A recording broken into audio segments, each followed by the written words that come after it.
Bonjour à tous et bienvenue sur E-Tech Alsace.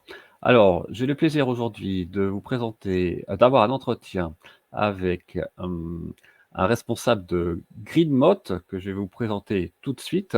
Bonjour Julien. Bonjour. Donc, vous êtes ingénieur commercial chez GreenMot, hein, c'est ça? C'est ça, oui, c'est exact. Merci beaucoup d'avoir accepté l'invitation. Alors, je vous laisse vous présenter et puis surtout vous présenter GreenMot parce que GreenMot a vraiment une expertise très pointue dans un domaine qui me tient à cœur. Très bien, alors je vais essayer d'être assez synthétique pour nos auditeurs. Donc moi, je m'appelle Julien Ley, je suis ingénieur commercial chez GreenMot. Et moi, mon rôle aujourd'hui, c'est d'accompagner nos clients sur tous leurs projets de test ou d'études benchmark et surtout sur les véhicules électriques. Un petit mot sur GreenMot. GreenMot, c'est une société française, lyonnaise. On est basé à Villefranche-sur-Saône, dans les environs de Lyon. GreenMot, c'est un centre d'ingénierie et d'essai qui rayonne sur la France, mais aussi à l'étranger, en Allemagne, en Asie, voire jusqu'aux États-Unis. Donc on a vraiment on est une PME, mais on a un rayonnement très international. Pardon. Et donc aujourd'hui chez GreenMot, qu'est-ce qu'on fait? On a trois activités principales. La première, c'est ce dont on va parler aujourd'hui, on a des moyens d'essai, on les exploite pour que nos clients puissent mieux comprendre les performances de leurs véhicules. On a une deuxième activité qui est de construire des moyens d'essai. Alors, on construit nos moyens d'essai, mais on en vend aussi à des clients extérieurs, comme des constructeurs, pour qu'eux puissent aussi faire des essais. Et puis, on a une activité de rétrofit sur les bus. Aujourd'hui, on est un acteur qui peut proposer des choses pour transformer des bus diesel en bus électriques. C'est ça le pitch rapide de GreenMot. Très bien, ce que j'avais présenté dans une vidéo précédente, un peu ce rétrofit d'un bus au Parc Expo à Lyon. Donc voilà, donc moi ce qui me tenait à cœur, c'est effectivement ces bancs d'essai parce que c'est quand même assez particulier. Je vais passer sur des photos, donc là je vais peut-être m'arrêter sur cette photo-là. On voit vraiment notamment une Model 3 et puis une Ioniq 5 sur un Oui. banc dyno là, et on va rentrer un peu plus dans les détails. Quelles sont les mesures que vous pouvez faire sur ces véhicules? Donc là, bon, on imagine, hein, donc on va parler sûrement de la puissance puisque vous reliez directement donc vos petites mesures aux essieux, enfin au train roulant, là c'est des véhicules électriques en l'occurrence. Tout à fait. Ouais. On fait la même chose dans le passé, on l'a fait sur les véhicules thermiques, on Mmh. l'a fait sur les véhicules hybrides et aujourd'hui, il y a vraiment une principale activité sur le véhicule électrique. Alors nous, effectivement, on a des moyens assez spécifiques pour aller vraiment faire des études énergétiques fines. Là, on voit le véhicule qui est connecté sur le banc. Donc là, lui, il va rouler de la même manière que s'il était sur la route. Mmh. Sauf que sur le banc, on peut rouler pendant des durées très longues. On peut rouler en simulant, ce qu'on n'a pas dit, c'est que les cellules sont climatiques. Donc on peut simuler des roulages hiver, des roulages été pendant la même journée sur le même banc. Donc on n'a pas besoin de partir à l'étranger, on fait tout localement. Et Excusez-moi, ouais, oui, j'ai juste pardon. une petite question technique. Comment vous faites pour simuler la résistance, au vent? Parce que vous avez la température, vous arrivez Oui, à prendre en compte aussi la résistance au vent, parce que là évidemment vous oui, avez bien pas le sûr. vent. Alors en D'accord, fait, on l'a pas, mais le véhicule roule de la même manière. En fait, sans d'accord, rentrer dans le détail technique, le banc est paramétré avec des informations qu'on mesure sur la route en amont de la campagne d'essai. Donc on d'accord. sait quel est l'impact du vent en fonction de la vitesse sur le freinage du véhicule. Et tous ces paramètres-là sont intégrés dans le banc. C'est pour ça que le véhicule, même s'il n'a pas physiquement de résistance au vent, il se comporte exactement de la même manière avec les phénomènes physiques qui seraient présents sur la route. Et d'ailleurs, je le vois, moi, ça se voit clairement sur les véhicules électriques, c'est-à-dire que jusqu'à 70-80, enfin, je me peut-être pour moi, mon modèle Y, le modèle A, c'est vraiment là, en théorie, où j'ai l'efficience la meilleure, on va dire, la Mmh. consommation la mieux. À 110, c'est encore pas trop mal. Et puis alors, dès que je passe 110, que je monte à 130, avec entre 110 et 130, il y a quand même un gros gap, à mon avis, bien de 20% en efficience. Donc, on pourra peut-être en parler un peu plus tard. Mais Volontiers. voilà, c'est L'impact est énorme parce qu'il augmente en fait l'impact du vent, il augmente au carré de la vitesse. Donc, vous absolument. allez 2 fois plus vite, vous aurez 4 fois plus de résistance, etc. En augmentant. Alors évidemment, donc c'est là où évidemment le CX, et où le SCX de la voiture, rentre évidemment en Mmh. compte.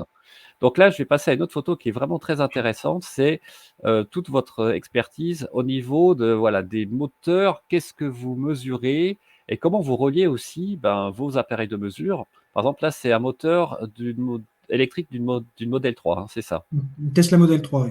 En fait, l'activité chez GreenMot, elle a vraiment une spécificité technique sur tous les étages de la chaîne cinématique, donc tous les étages de la chaîne de traction.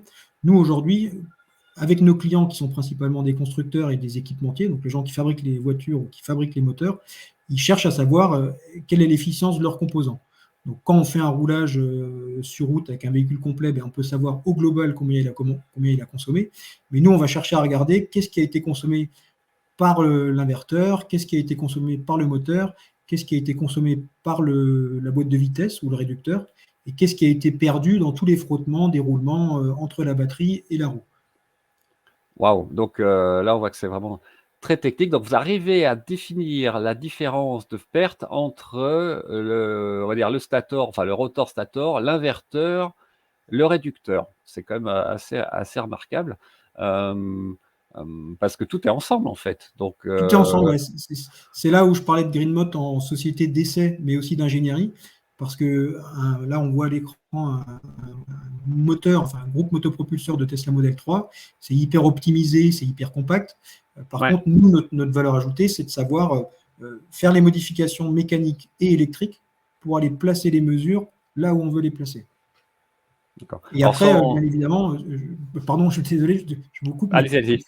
pour être complètement complet, une fois qu'on a mis en place les mesures, il faut être capable de remonter la voiture, parce que la voiture, on Eh la oui. met complète sur le banc. Il ne faut pas la mettre en défaut, il faut arriver à se débrouiller sans le support forcément du constructeur. Et donc, c'est là où toutes les compétences de GreenMot interviennent pour aller instrumenter, mesurer et après rouler et sortir des données pertinentes. Donc j'imagine que ces données, par exemple, d'une Model 3, ça doit être les autres marques automobiles, par exemple, qui pourraient être intéressées pour pouvoir comparer avec leur propre modèle, par exemple. Tout à J'imagine. fait. Ça, on pourrait avoir ce modèle, ce business plan, par exemple. C'est tout à Donc fait vrai et effectivement, Tesla est un peu l'outsider, mais beaucoup de gens ont envie de savoir qu'est-ce qu'il y a à l'intérieur d'une Tesla et comment ils arrivent à avoir des performances plutôt bonnes par rapport à tout ce qui se fait. plutôt bonnes, donc c'est intéressant ce que vous dites, plutôt bonnes. Je suis d'accord, je pense qu'elles sont plutôt bonnes, notamment en termes d'autonomie, par rapport au poids de la voiture aussi et la performance parce qu'évidemment, ça joue. Donc voilà, donc là, on voit quand même le degré de technicité. En plus, il y a on va ensuite avoir plus des graphes, hein, qui vont nous Mm. permettre d'aller un peu plus en détail. Donc là, je passe à la photo suivante. Donc là, on n'est plus sur une Model 3, mais on est sur une ID3 et là, Oui. c'est un peu la même chose, hein. On voit les différentes connexions et les différents modules qui sont reliés, entre la voiture et puis vos appareils de mesure, c'est ça? Ouais, c'est ça. On retrouve l'idée d'aller voir composant par composant. Donc, on va mesurer, en gros, si je schématise, l'énergie qui rentre et l'énergie qui sort de chacun des composants. Donc, la différence entre les deux, c'est les pertes. Et si Ouais. on raisonne au global, c'est qu'est-ce qui sort de la batterie, qu'est-ce qui arrive à la roue et qu'est-ce qui est perdu au milieu. Et moins on en perd, plus on a d'énergie pour faire plus de kilomètres et avoir plus d'autonomie. Et vous prenez aussi en compte après, parce que vous avez des cellules climatiques, vous gérez aussi, je pense, tout ce qui est pour climatisation, chauffage. Vous avez réussi à intégrer ça dans l'efficacité globale de la voiture? Parce qu'évidemment, Oui, alors, honnêtement, ça joue pas trop, parce que maintenant, c'est bien dans les Model 3 ou Model Y, on a un nouveau module pour les menus efficients, je ne sais pas si vous l'avez vu, oui, où on voit pourcentage par pourcentage. Par exemple, j'ai vu la dernière fois que quand je rentre de la maison, par exemple, j'ai 6% de consommation due au roulage.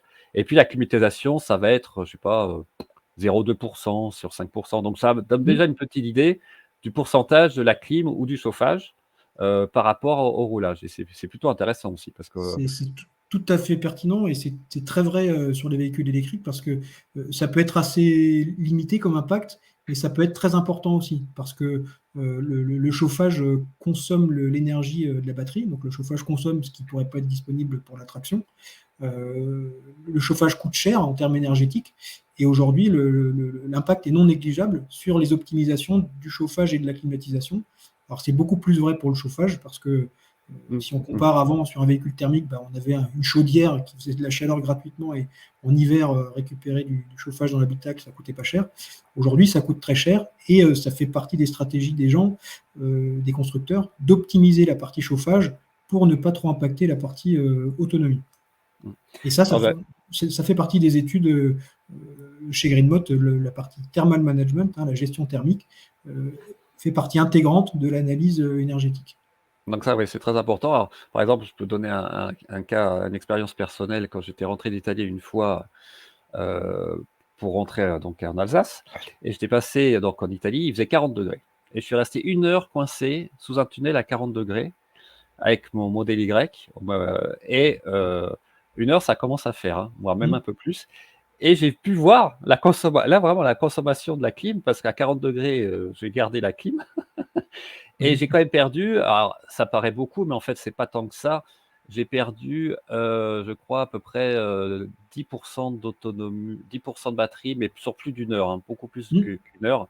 Alors j'avais de la marge évidemment, mais ça montre quand même que voilà, dans des conditions extrêmes, bah, ça consomme quand même de l'énergie. Et puis moins vous roulez vite, bah, plus la part du chauffage ou de la clim prend de l'importance dans le rendement, de l'efficience de la voiture, quoi. Tout Hem à fait. Mmh. Et alors là, on voit ça, c'est les différents modèles, hein, que vous avez testés, c'est ça? Oui, c'est les modèles qu'on a ou qu'on est en train de tester, donc d'instrumenter et de passer au banc. Donc c'est assez large comme panel, hein. Ouais. On a commencé avec de la Kona ou la Zoé ou i208. Et puis aujourd'hui, on est en plein dans un programme Ioniq 5, qui est un peu un modèle aussi qui fait parler parce qu'il est en 800 volts, il a quand même pas mal Eh oui. d'innovation techno. Euh, et puis, bien évidemment, la Tesla Model 3 2021, qui était le modèle qui était en photo avant, là où on voyait vraiment le détail de l'instrumentation. Ouais. Alors c'est vrai qu'il faut dire aussi que les moteurs des Tesla ont changé un petit peu, hein. Oui, Maintenant, il y a une technologie Airpin que moi j'ai sur oui, mon modèle Y en propulsion. Je pense que peut-être qu'il est plus performant que le moteur avant, parce que je pense que vous mesurez aussi, bah, les 2 moteurs. Heu, je pense, a priori, vous avez peut-être pu voir des différences en termes d'efficience ou de performance entre le moteur Airpin et l'ancien moteur, chez Tesla, si vous l'avez oui. mesuré. Il est plus, sans trahir de secret des programmes réalisés, mais je confirme que cette techno est plus performante de la même manière que les moteurs aimants permanents ont Mmh. des rendements supérieurs à des moteurs à rotor bobine. Après, il y a le moteur et il y a aussi la stratégie qui a aussi une influence sur le rendement global, hein. Alors je dois dire quelque chose, si un jour vous avez la Model S Plaid avec leur nouveau moteur, où c'est carrément, du Kevlar, Mmh. autour là, alors là, je viens directement vous voir, parce que là, je montre le rendement de ce moteur-là, il doit être assez phénoménal. Et puis la technicité qu'il y a dedans, parce que j'ai vu comment ils construisaient le stator autour là, avec ces Mmh. lamelles de carbone en Kevlar, c'est dingue, quoi. Et donc je sais pas, si un jour vous arrivez à avoir une Model S Plaid, ce que je vous souhaite parce qu'il y en a très peu en Europe, ça doit être assez incroyable en termes de caractéristiques de moteur. Je Heu, vous inviterai. ah bah, avec plaisir. Alors on va passer à la photo suivante. Donc là, alors là, on passe plus, on n'est plus que dans la mesure, on est sur un peu la visualisation et le cadre, hein, dans lequel vous faites ces mesures. Et là, on va plus particulièrement parler, bah, d'une norme que mes abonnés connaissent bien, c'est la norme WLTC. Oui, tout à fait. Là, c'est ce qu'on voit en haut à gauche, c'est le profil de vitesse qui nous sert à jouer les cycles sur le banc et donc à sortir les données issues de ces roulages. Alors effectivement, il y a plusieurs cycles qui existent aujourd'hui. Le cycle WLTC est quand même la référence Mmh, à laquelle tout le monde peut se raccrocher, mais on ne se limite pas à ça. Puisque chez GreenMod, on a aussi des programmes de test où on inclut des WLTC, mais aussi des cycles type TFL, plutôt au Royaume-Uni, ou des cycles plutôt EPA type États-Unis, mmh. D'accord. ou alors des cycles constructeurs spécifiques, des gens qui ont fait des relevés chez leurs clients et qui veulent les rejouer au banc pour savoir qu'est-ce qui se passe en été, en hiver sur le même type de cycle. Très bien. Donc là, et on voit qu'il y a un robot, hein, donc vous arrivez, en Oui, fait, parce qu'évidemment il faut accélérer, il faut ralentir, donc tout ça, vous avez des systèmes, on voyait dans la vidéo départ, qui vous permettent à distance, si je puis dire, de commander, l'accélérateur, le frein, des voitures, c'est ça? tout à fait, ouais. Donc, chez GreenMod, là, on a développé un robot de conduite qui nous permet de jouer ces cycles. Donc, le robot s'installe en lieu et place du conducteur, il actionne l'accélérateur et le frein. Avant, sur les véhicules thermiques, il y avait aussi l'embrayage, mais aujourd'hui, on n'en a Mmh. plus besoin.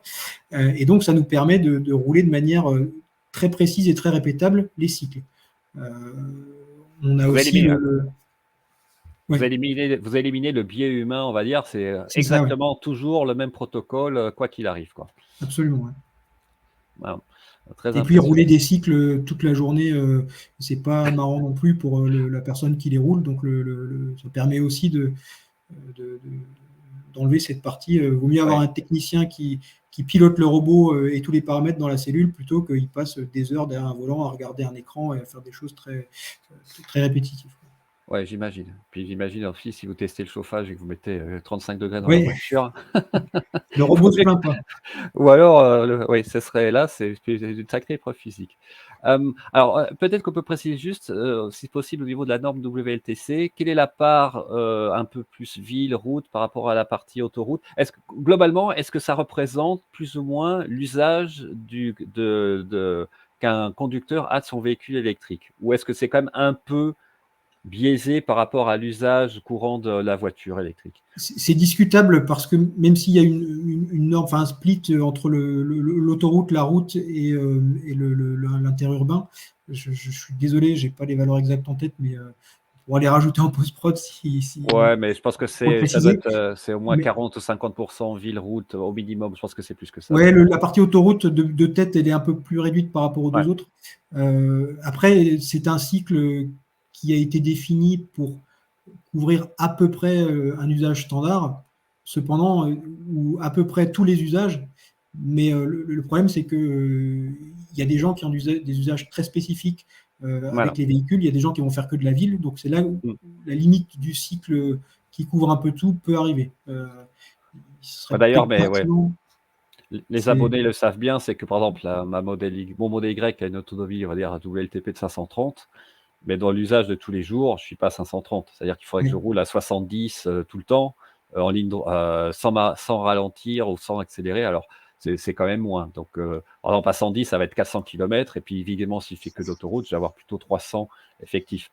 Donc ça, c'est une chose que les, acquéreurs de véhicules électriques doivent savoir quand même. Tout Je à fait. pense Il pas faut toujours avoir le prendre avec des pincettes, quoi. Mais absolument. il a le mérite d'être le même s'il n'est pas Oui. parfait, d'être le même pour tout le monde. Donc, Donc quelque on peut part, savoir, voilà. ça ramène un peu On peut comparer l'autonomie et donc l'efficacité des Mmh. véhicules électriques entre eux, suivant la capacité de leur batterie. Alors ça, c'est aussi très intéressant ce schéma. C'est donc, lors d'un test, je pense WLTC à 23 degrés, on voit la déperdition pour 3 différents types de véhicules à différents niveaux du système de traction-propulsion. C'est ça? C'est exactement ça. Donc, on voit sur le schéma de gauche, là, pour commencer par celui-ci, c'est vraiment le résultat de l'instrumentation spécifique qu'on a vu tout à l'heure. Donc, on a la mesure du rendement de la chaîne cinématique, donc du powertrain au global, mais composant par composant. Donc, on voit ici les pertes en partant de la batterie et en arrivant à la roue de chacun des étages. Donc, on voit que sur l'inverteur, les trois sont pas trop mal et Mmh. relativement proches. Euh, Quand on intègre le moteur, on voit déjà qu'il y en a un qui se détache un peu moins bon, entre guillemets, Ouais, sur la performance globale. Et quand on rajoute le troisième étage qui est la boîte de vitesse, en fait, le réducteur, c'est un rapport fixe, mais on a un engrenage entre le moteur et les transmissions.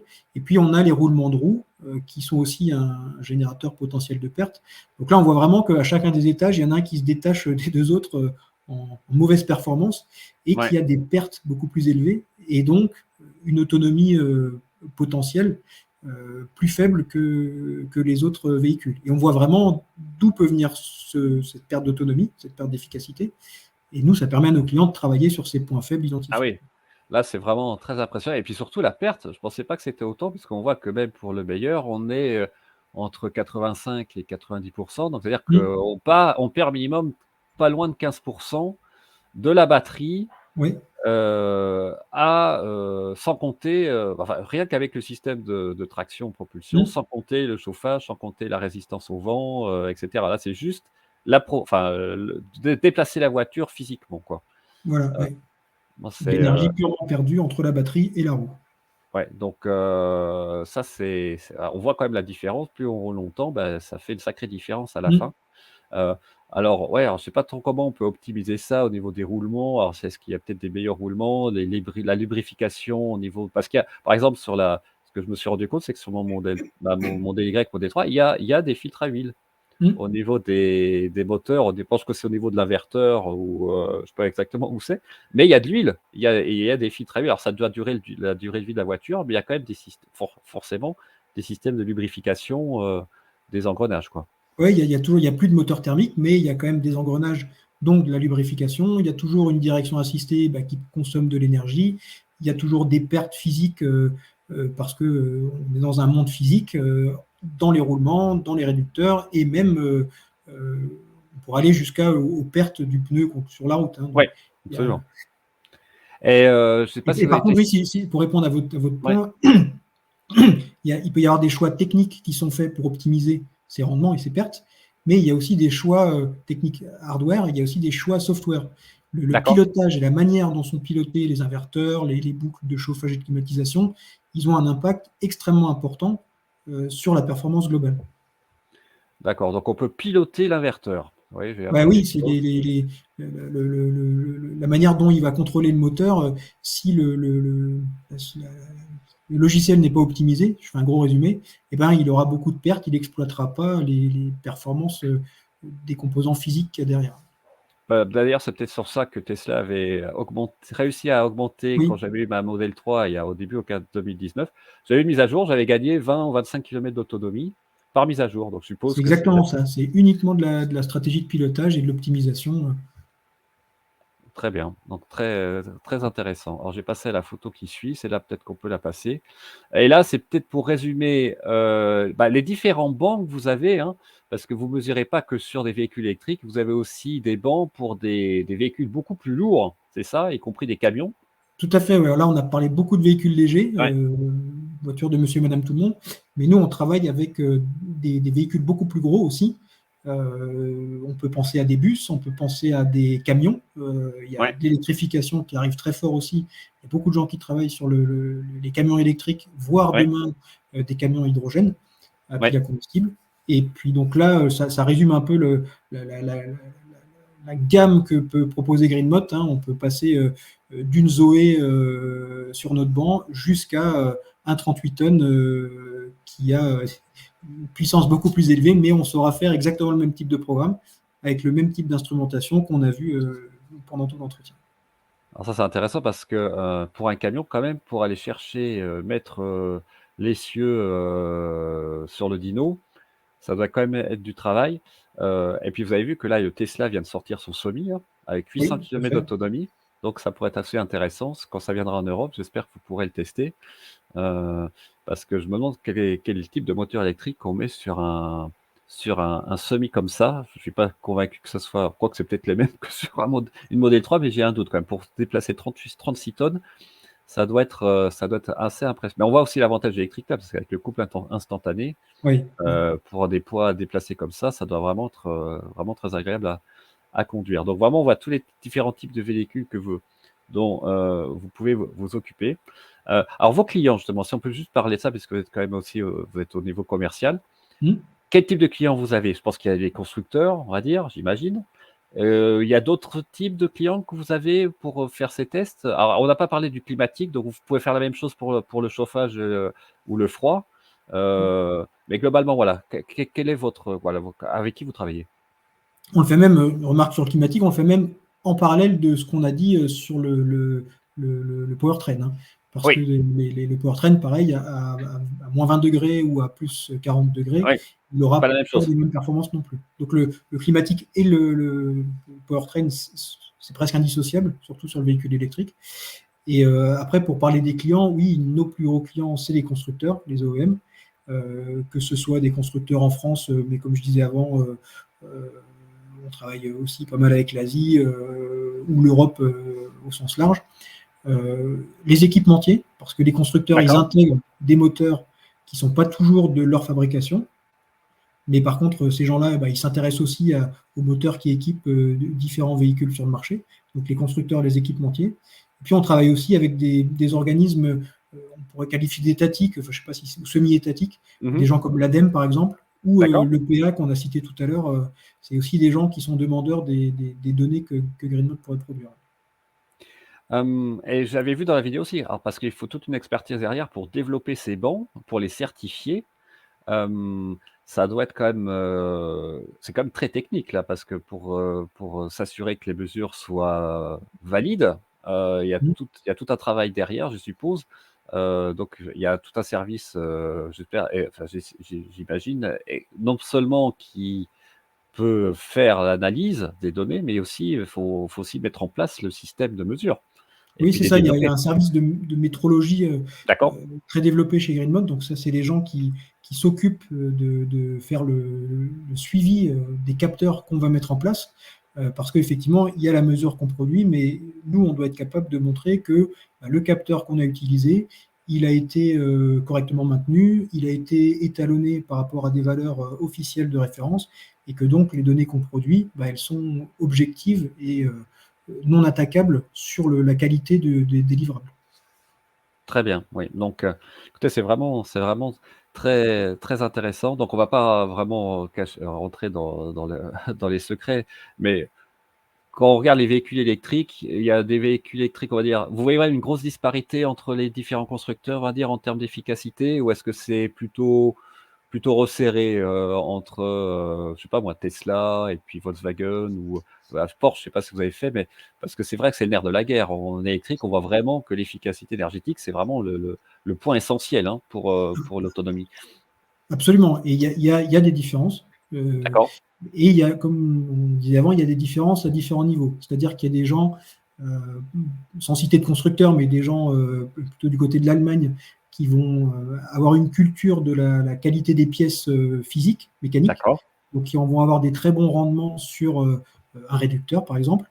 Mmh. Et il y a des gens, souvent des outsiders, qui ont plus une culture du soft ou alors de l'optimisation, je ne vais pas dire virtuelle, mais software, si c'est vraiment le mot qu'il faut utiliser, et qui vont avoir vraiment une longueur d'avance sur le pilotage, et d'autres qui vont avoir un avantage sur les composants. Donc il y D'accord. a des différences, elles sont multiples, et chaque constructeur, culturellement, a des choses qui se détachent aussi.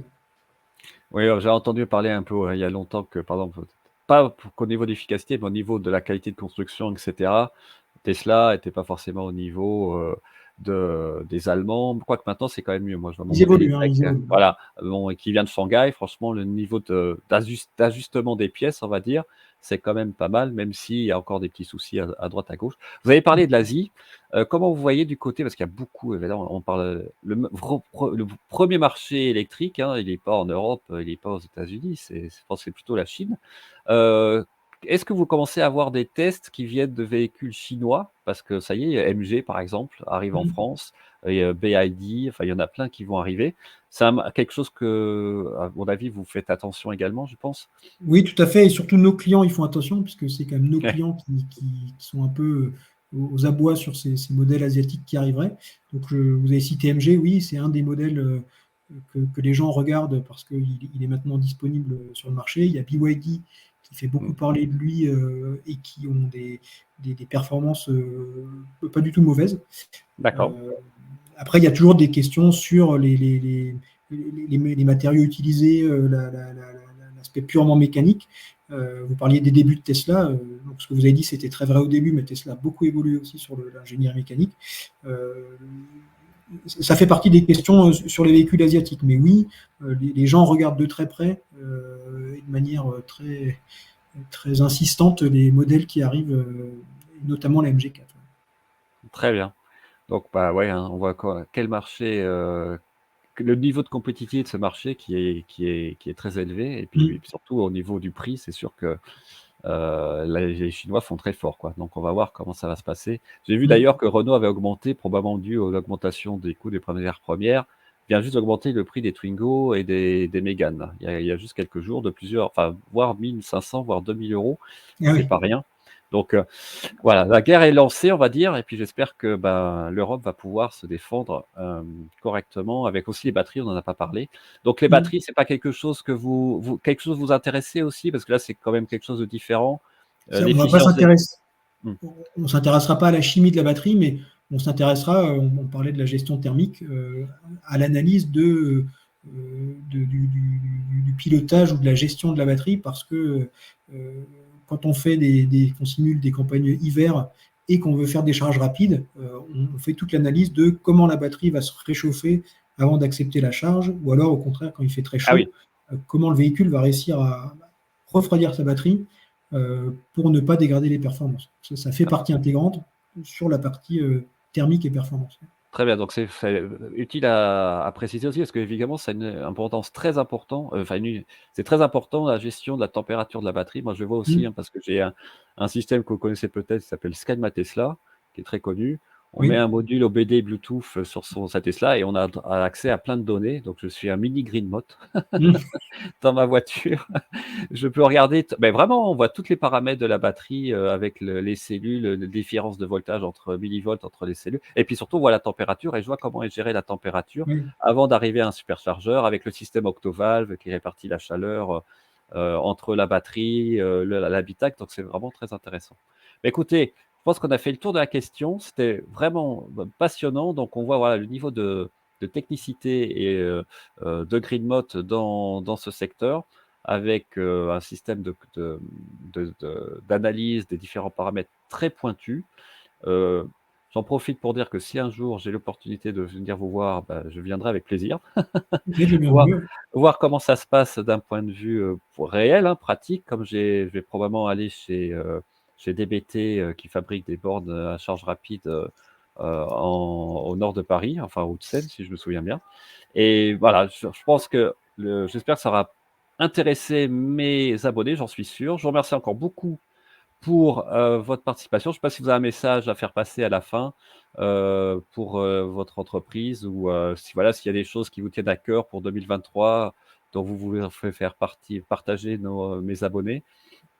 Nous, on reste très dynamique et sur les essais 2023, je pense que le message, c'est effectivement l'activité électrique, elle est aujourd'hui prépondérante et elle est surtout très dynamique par rapport à ce qu'on connaissait avant. Et le message, c'est aussi, et là, comme pour vous et vous, les abonnés, on vous tiendra au courant des futurs modèles. Si on fait la Ah oui, MG4 ou la Tesla Model S Plaid, ça sera ah ouais, l'occasion alors de là, refaire une petite com et de vous partager quelques infos dans la mesure de la confidentialité, mais sur avec, la vraie performance d'une S-Plaid, par exemple. avec plaisir. Ah, je viens même en trottinette électrique là, si Ouais, vous ouais. venez avec le modèle Tenue, S-Play. tenue. Ah bah peut-être, je sais pas si vous faites les trottinettes électriques, mais il y a peut-être un marché à creuser Il y en a, ici. Ah, il y en a, oui. mais Ou les il y en a. quadricycles, ou les Oui, Citroën Ami, les choses comme ça. Oui, ouais, on y travaille absolument. aussi. Ouais. Ouais, absolument. Mais ouais, très de plaisanterie. En tout cas, je vous remercie beaucoup pour toute votre expertise et votre présentation aujourd'hui sur ma chaîne. Et ben, je vous souhaite une très bonne continuation. Merci encore à vous. Et puis, je passe aussi un salut amical à Alix qui s'occupe de la communication chez Greenmot. Et on se dit à très bientôt. Sur ET Casa, je vous propose de regaster juste un petit peu, qu'on fasse le débriefing après que j'arrête l'enregistrement. Voilà. Merci Très bien. beaucoup. À Merci à bientôt. vous. Au revoir. Au revoir.